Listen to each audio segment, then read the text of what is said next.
আসসালামু আলাইকুম। আজকে আমরা আছি নোয়াখালীর গাউসুল আজম জামে মসজিদে।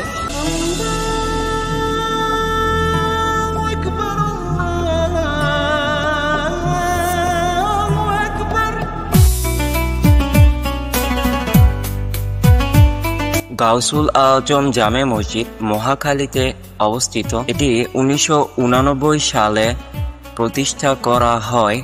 এটি ইরাকের প্রেসিডেন্ট সাদ্দাম হোসেনের অর্থায়নে নির্মিত হয়।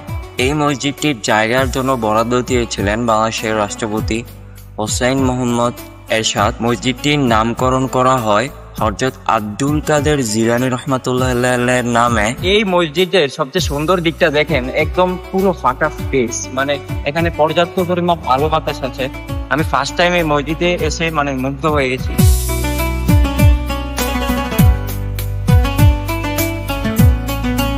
মসজিদে দেখিয়েছি কিন্তু এরকম ফাঁকা পাইনি। তো এখানে অনেক সুন্দর একটা পরিবেশ, এখন বান্দা এবং আল্লাহর সাথে সরাসরি কথোপকথন হওয়ার জন্য সুন্দর একটা মাধ্যম।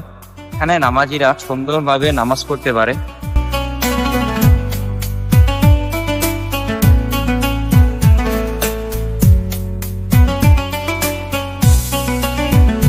মসজিদের এখানে কতগুলো সুন্দর ফুল গাছ আছে, আর একটা খেজুর গাছ আছে। পুরো এরাবিয়ান টাইপের একটা মসজিদের ফিলিংসটা আছে।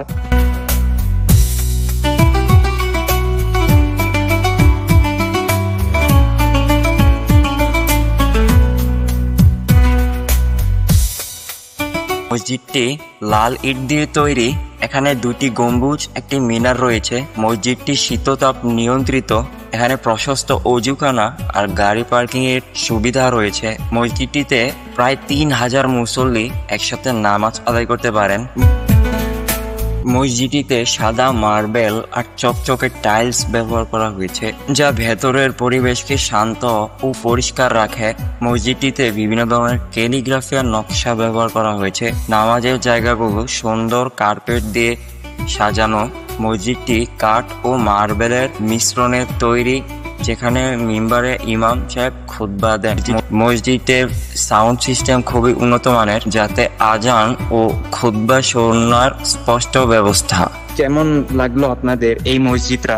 তো সামনে কিন্তু আরো সারপ্রাইজ বাকি আছে। আমরা আপনাদের আরেকটা মসজিদ দেখাবো, সেটার জন্য সঙ্গে থাকুন।